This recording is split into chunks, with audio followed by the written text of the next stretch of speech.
Hello viewers, আসসালামু আলাইকুম। Welcome to my channel. আজকে আমি দেখাবো কিভাবে মোল্ডেড ক্লে দিয়ে এত সুন্দর একটা গহনা বানালাম, আর এটা কিভাবে বানালাম তার সম্পূর্ণ টিউটোরিয়াল আপনাদের মাঝে শেয়ার করব।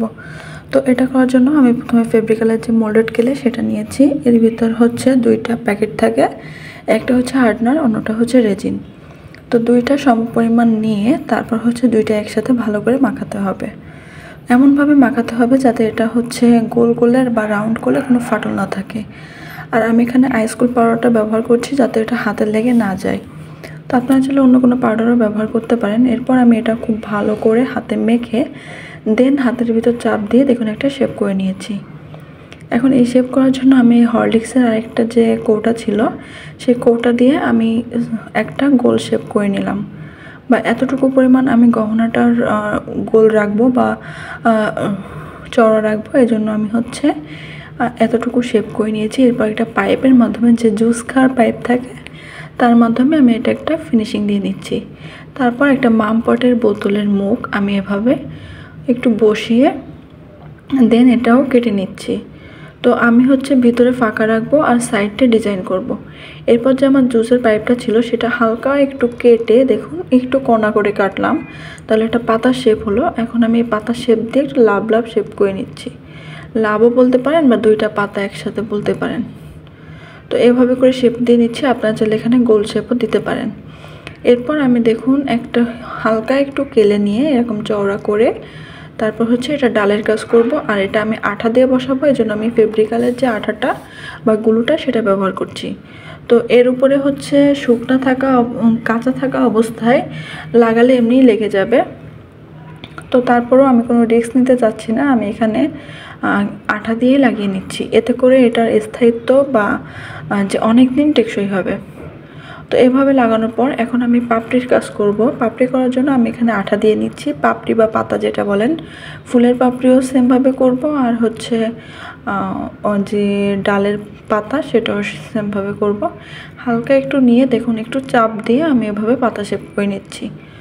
আর পাতা অল্প একটু নিতে হবে, একটু ভারী হয়ে গেলে সেটা আপনারা কেটে নিতে পারেন। এভাবে করে আমি পাতা শেপ করে নিচ্ছি। তো আমি এখানে 6টা করে পাতা দিয়ে নিচ্ছি, আপনারা চাইলে কম বেশি করে পাতা নিতে পারেন। তো হাত দিয়ে চেপে চেপে পাতা করার পর এখন দেখুন আমি এবার ফুল করব। ফুল করার জন্য আমি কেলেটাকে একটু লম্বা করে দেখুন লম্বা করে নিয়েছি। এরপর হালকা করে মুড়িয়ে নিচ্ছি। মুড়িয়ে নিতে হবে, আমি যেহেতু গোলাপ ফুলের শেপ করবো এই জন্য আমি মুড়িয়ে মুড়িয়ে নিচ্ছি।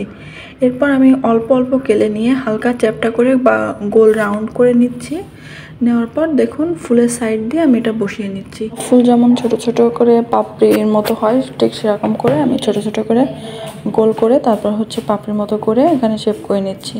তো আপনারা চাইলে একসাথে অনেকগুলো করে জাস্ট বসিয়ে নিতে পারেন। তো কেলেটা শক্ত হয়ে যাবে, এই জন্য আমি একটা একটা করে করছি আর একটা একটা করে বসিয়ে নিচ্ছি।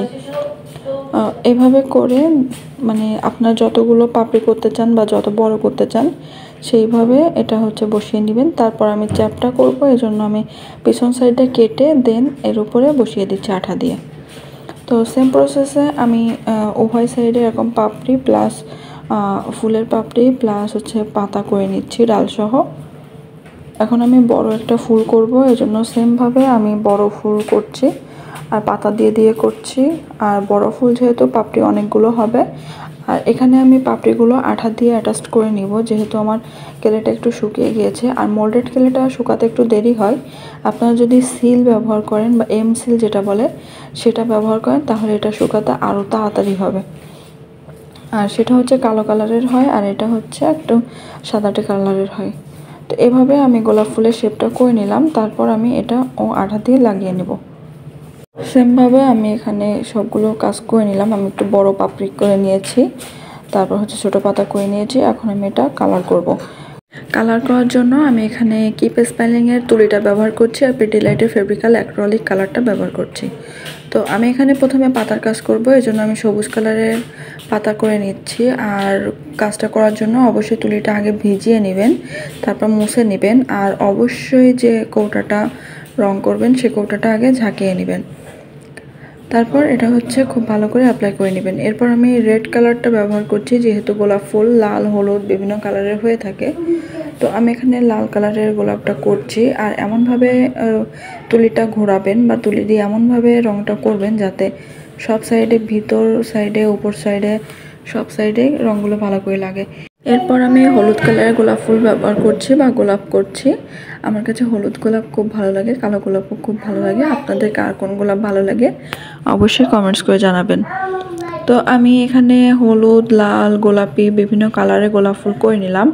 আপনারা আপনাদের পছন্দ মতো কালার করে নেবেন। আর আপনারা যদি চান এর উপরে সাদা রঙটা আগে করে নেবেন, সেটাও করতে পারেন। তো আমার এখানে সাদা রঙ করতে হয়নি, আমার খুব সহজে এই কাজটা কমপ্লিট হয়ে গেছে। এরপর আমি যে বড় বড় পাপড়িগুলো করে নিয়েছিলাম সেখানে আমি সবুজ কালারের রং ব্যবহার করে নিয়েছি। আর এটা একটু কচি পাতা কালার করে নিয়েছি, যেহেতু আমার কচি পাতা কালার অ্যাভেলেবেল ছিল না, এই জন্য আমি সবুজ কালার প্লাস হলুদ কালারের কম্বিনেশন করে হলুদ কালার বা কচি পাতা কালার করে নিয়েছি। তারপর আমি সম্পূর্ণ কাজটা যে যতটুকু বাকি ছিল ততটুকুতে কমলা কালার করে নিয়েছি। আমি এখানে মাল্টি কালার ব্যবহার করেছি, যেহেতু মাল্টি কালার ব্যবহার করলে সব ধরনের ড্রেসের সাথে পরা যায়, এজন্য আমি এই কাজটা করে নিয়েছি। আপনারা আপনাদের পছন্দ মতো কাজটা করে নেবেন। এরপর আমি যে কটন বলটা বানিয়েছিলাম কিছুদিন আগে আর হচ্ছে টার্সেল বানিয়েছিলাম, সেটা আমি ব্যবহার করব এখানে। তো আমি টার্সেলের ভিতরে প্রথমে সবুজ, তারপর হলুদ, তারপর আবার সবুজ, এভাবে করে কটন বলটা ঢুকিয়ে নিব। আর আমি এটা তুলির সাহায্যে কাজটা করে নিয়েছি, উভয় পাশে আমি সেমভাবে ঢুকিয়ে নিব। এরপর আমি একটা গুণা নিয়েছি, গুণা নিয়ে আমি জাস্ট এখানে জয়েন করে নিব। এখানে যেহেতু জাম্পিংগুলো এই গাছটা একটু মোটা বা মাটিটা মোটা, এজন্য হচ্ছে জাম্পিংটা জয়েন্ট হবে না, এজন্য আমি এখানে গুণাতার ব্যবহার করে এটা জয়েন্ট করে নিচ্ছি। জাস্ট গুণাতারটা ছিদ্রের ভিতরে ঢুকিয়ে আর হচ্ছে আমার যে টার্সেলের ভিতরে ঢুকিয়ে তারপর একটু পেঁয়াজ দিয়ে এভাবে অ্যাটাচ করে নিব। তো আমার কাজটি কেমন হয়েছে জানাবেন, ভালো লেগে থাকলে লাইক, কমেন্টস এবং শেয়ার করবেন। আর অবশ্যই চ্যানেলটি সাবস্ক্রাইব করবেন। Thanks for watching. আল্লাহ হাফেজ।